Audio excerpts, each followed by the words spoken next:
सबसे पहले ये ड्रोन है कौन सा, इसका ज़रा मैं आपके साथ जो है बैकग्राउंड शेयर करता हूँ, फिर मैं जो टैक्टिकल मूव है मैं उसके ऊपर आऊँगा और एक्चुअली ये मूव जो है ये पाकिस्तान को किस तरफ लेके जा रही है, मजबूर क्या कर रही है, अब फिर मैं उसकी तरफ जाऊँगा। सबसे पहले ज़रा ड्रोन के बारे में बात करते हैं। सबसे पहले जनाब ये बात ये है कि जो ड्रोन है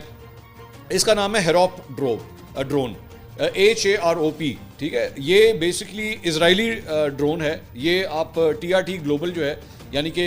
जो टर्की का जो मीडिया है उसने ये रिपोर्ट किया है कि जी इंडिया ने जो है वो इजरायली मेड हेरोप ड्रोन्स जो हैं उसे इस्तेमाल किया है आज पाकिस्तान को टारगेट करने में, पाकिस्तान के मुख्तलिफ शहरों को टारगेट करने में। दूसरी बात ये ड्रोन जो है वो मतलब करता क्या है, थोड़ी सी डिटेल्स जो हमने इसकी निकलवाई हैं वो मैं आपको इसके बारे में बताता हूँ। इसको बेसिकली कामाकाजी स्टाइल ड्रोन भी कंसिडर किया जाता है। कामाकाजीज जो थे वो जापान में जब वर्ल्ड वॉर हुई थी तो कामाकाजीज जो हैं वो उस वक्त वो पायलट्स होते थे,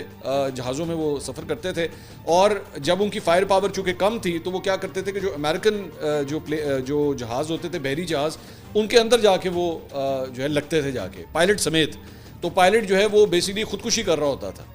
और लेकिन उसकी वजह से जो है वो कामाकाजी स्टाइल जो ये वहाँ से स्टार्ट हुआ था कि ये कामाकाजीज जो हैं वहाँ से जो है वो खुदकुश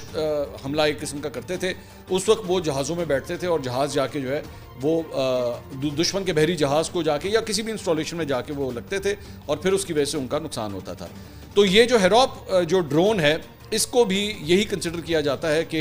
ये भी इसी तरह ही टैक्टिक जो है वो करता है। इजराइल ने इसको जो है वो सबसे पहले बनाया था। ये बेसिकली उसकी क्रिएशन जो है वो उसकी है। इस वक्त जो जिन जगहों के ऊपर ये इस्तेमाल हो रहा है, जिन शहरों मुल्कों में इस्तेमाल हो रहा है वो Azerbaijan, India, Israel, Netherland, Morocco, यहाँ पे ये ड्रोन जो है इस्तेमाल किया जा रहा है। हमारी इतलात के मुताबिक ये जो ड्रोन है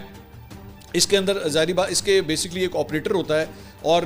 कुछ मॉडल्स के अंदर जो है ये कहा जाता है कि इसकी जो रेंज होती है वो तकरीबन 100 किलोमीटर होती है और कुछ के मुताबिक ये कहा जाता है कि ये 200 किलोमीटर तक जो है इसकी रेंज होती है। यानी जहाँ पे इसका ऑपरेटर बैठा होगा वहाँ से ये आगे 100 या 200 kilometre depending upon the model, depending के ये कहाँ पे बनाया गया है उसके मुताबिक जो है इसको कंट्रोल किया जाएगा। तो आप एक्सपेक्ट कर सकते हैं कि पंजाब में या इवन सिंध के अंदर इन एरियाज़ में अगर ये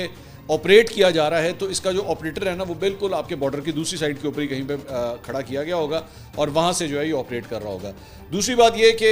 इसका ये जो लॉन्च पैड है ये आप देखिएगा ये इस तरह इसका लॉन्च पैड होता है जिस एक ट्रक के पीछे जो है मुख्तलिफ इन ड्रोन्स को जो है वो लोड किया जाता है और उसके बाद इसको निकाल के जो है ये तिरछा किया जाता है और तिरछा करके इसको जो है वो लोड करके इसको हवा में जो है उड़ाया जाता है। अच्छा, दूसरी बात ये है कि इसका जो डायमेंशंस हैं मैं वो भी ज़रा आपको थोड़ी सी बता दूं। इसकी जो लेंथ है वो तकरीबन